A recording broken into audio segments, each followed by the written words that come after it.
ଶୁଖୁଆ ନାହିଁ ଆଉ ତାଟିଆ ଓଷା କରିଦେବୁ ଆଳୁ ପକେଇକି। କି ଶୁଖୁଆ ଗୁଡ଼ା?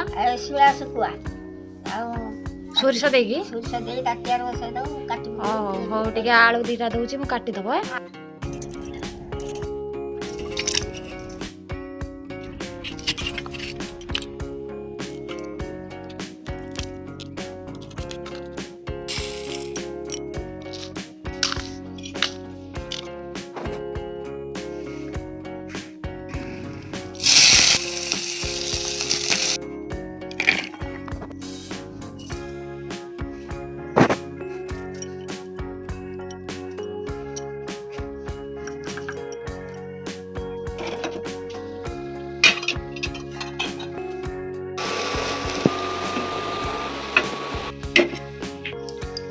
ନିଅ ଶୁଖୁଆ ପତୁଆ ଖାଇବା ପୁରା ଖାଅ।